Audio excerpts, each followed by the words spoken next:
show. With us now is environmentalist Patricia McPherson. In 1989, Patricia McPherson started the Wetlands Committee for the Sierra Club, the Los Angeles chapter. In 2003, the wetlands was successfully purchased with public funding. Due to her. In 1993, she founded Grassroots Coalition.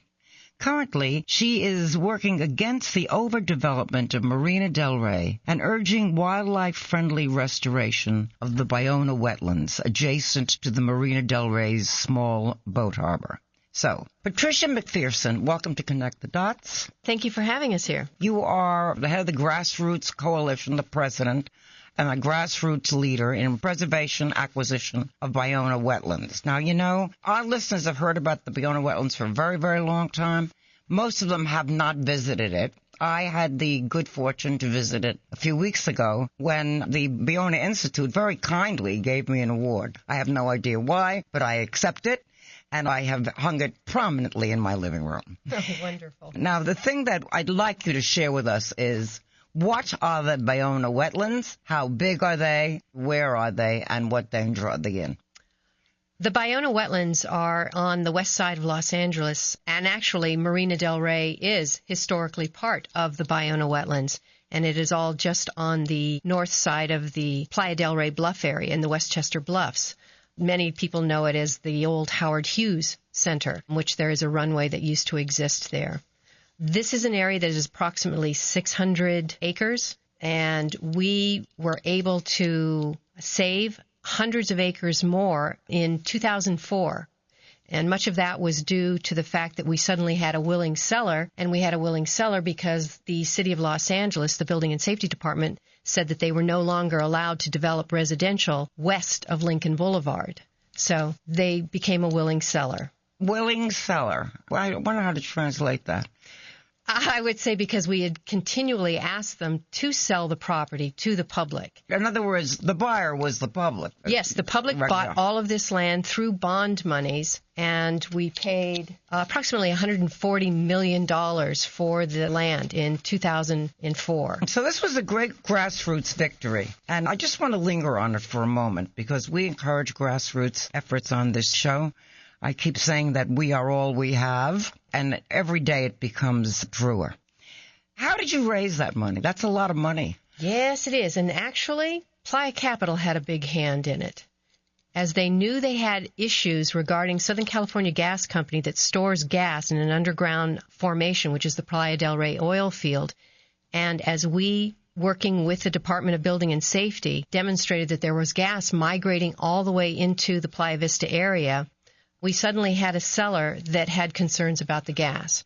And with the Building and Safety Department saying that they could no longer build directly on top of this underground reservoir, that it was not safe, what we believe happened and what we think we have some paper trail on is Playa Capital people going and working with the electeds to help and also pitch in money to help get these bonds going so that when it came the time to sell this land, there would be a big pot of money waiting for them. Because as it turned out, they sold this land for top dollar as a residential, when in fact, Building and Safety Department, there are documents that show that they weren't going to be allowed to develop it residentially. So they sold the land to the public, and you floated a bond issue. How long did it take you to do that? What year did this all happen? Well, with the bonds, we've been working since 1990 when the EIR first came out for the Playa Vista site. What does the EIR stand for? The Environmental Impact Review that was done, which most sites have to do an environmental study before you can develop something. And so it was many years that happened, and during that time that we did have a developer that was not willing to sell. But the development of the bonds went on for, it had to be several years at least. As I mentioned at the beginning of this interview, I passed the Ballona Wetlands conscious that that's what they were. For the first time on my trip to accept the award, I would never admit this on stage, but between the two of us, that's what happened. And I was very, not only impressed by it, I was actually moved by it. When you see acres and acres of what nature put there, that was so mellow, so serene, so calming. And, you know, when you figure that that's the way the earth looked, so beautiful, all colors went with one another, nothing clashed, it was all pristine. And the human animal has done nothing but destroy it, bit by bit. That's when I really became moved by the Ballona Wetlands. First of all, I thank you for your efforts to maintain as much of it as has been maintained. And I understand there is a new threat to the marina at this point. I used to live in the marina, and I can't imagine how they could build anything more on the marina. It's already too full of structures. Well, what you had just said earlier also about driving through the wetlands, a lot of people have stated that the wetlands are deteriorating, and in fact the state continues to try to state that, and they work to try to make it look that way. One of the people involved with the Santa Monica Bay Restoration Foundation, one of their staff members, stated to the state in their presentations that they needed scientific information that said we need numbers like 99% invasive plants, the lowest seed bank of any SoCal wetland.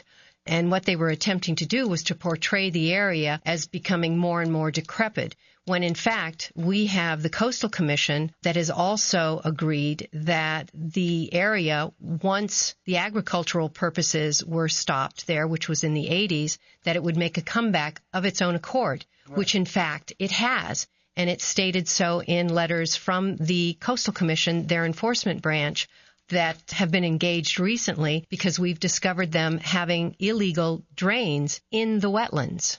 So we have a great deal of concerns and documentation that fresh groundwater is being pumped out literally and thrown away, including into the marina, where we have an overdevelopment issue, where we have buildings that are going up multi-stories from 4 levels to, as you've said, say 10 levels or 16 levels. And a lot of the problem with that, not only for wind currents and blockage of views, is that you have buildings that need to be built like boats if they weren't going to dewater. When in fact, what we have are a lot of these buildings appear to have dewatering ongoing, that they are constantly taking out the freshwater sources from underneath these buildings and simply throwing it away. That needs to change. We need to see that that is stopped. Are you saying they have fresh water in our state, which is dying of drought? Does Jerry Brown know about this waste of water? I would say Jerry Brown probably does, because in my Public Record Act request asking for information regarding this, we're not allowed any information out of the governor's office. This wasted water that's around the Ballona Wetlands and throughout the marina, are you saying that could make a difference in our city? This is water that is classified as potential drinking water. And yes, if you take the water away from a wetland, as the Coastal Commission itself says, you are killing the wetland. And you are taking away our ability, which is what the state would like to do to Ballona, is to dig it out and falsely, as they call it, return the ebb and flow, which is a false premise that they are pressing. It didn't happen that way, but for thousands of years ago. Ballona is predominantly freshwater, and if they are allowed to dig it out and turn it into a catch basin and allow all this saltwater intrusion, it will harm the fresh waters that exist there, and it will harm our potential drinking waters that exist there. So yes, in a day when water is golden, this is a huge issue. Yeah, to now, deal so with. what you're describing is a situation in which digging up the wetlands and developing the marina so that it looks like the middle of New York City, as a matter of fact, the middle of downtown Los Angeles. And what we're really doing is making private contractors richer and depriving the public of a really good freshwater source. What can we do about this? Well, what we would like to have is we have a Sierra Club meeting at 7 p.m. at Burton Chase Park in the meeting room there. And we will be having a lot of displays that people can become acquainted with the development that is going on. Not only do we have water issues, but we have trees that are being cut down that are habitat for heron rookeries and many other species of birds. And hundreds of trees are slated for destruction, even when they are not going up 30, 40, 50, 60 feet higher. When they do these so-called renovations, they simply go through and wipe out everything that's there, Wow. including all of the trees, which means all of the habitat. And as I said before, the marina is a part of the historic Ballona Wetlands. I'm looking at a picture now of the way it looks now, the Ballona Wetlands and the marina. And I'm trying to envision it without trees. And it's, just cold-blooded destruction is what you're talking about. Yes, when they go in and take it just totally all out of there. And what typically has been happening is palm trees are going in. So what it would be doing is taking kind of a lush forest where human beings can live as well, and turning it into a desert, and not a beautiful desert either, an unattractive-looking desert. The city is planning to do that. Why are they planning to do that? Well, there's a whole lot of money to be made if you can add new condos, and if you can upprice those condos through that redevelopment. They are overpricing the area to the point that middle-class America can no longer live there, when in fact the marina was actually built to be a park for everyone.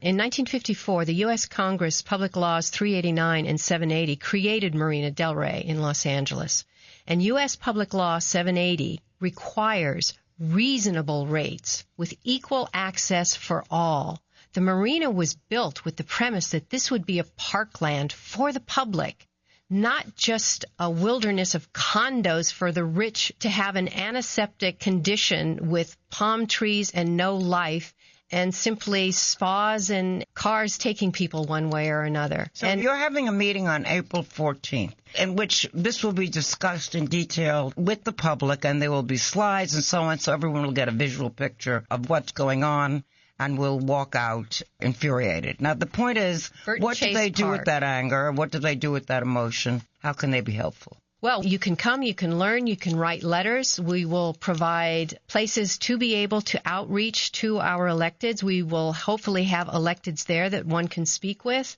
And this will all be happening at Burton Chase Park, which is the one little park area that is next to the boat slip, which is 13650 Mindanao Way in Marina del Rey. And again, it's called Burton Chase Park, which many may be familiar with. It is the only boat launch area for the marina, and it is the one jetty that sticks out into the marina from there, Burton Chase Park, on April 14th, 7 p.m. Is there a phone number, or is there a website? You can call Jeanette at saveballona.org. The number is 310-721-3512. And again, that's Jeanette at saveballona.org, 310-721-3512. And I hope activated us, because we're talking about our own backyard now, you know. Yes, we are. This is the playground for Angelenos, and we need to preserve this. This is our oasis. Before you go, Patricia, we're having our fund drive now. And is there anything about KPFK that you feel must be preserved at least as much as the Ballona Wetlands? We would love to see KPFK stay on the air.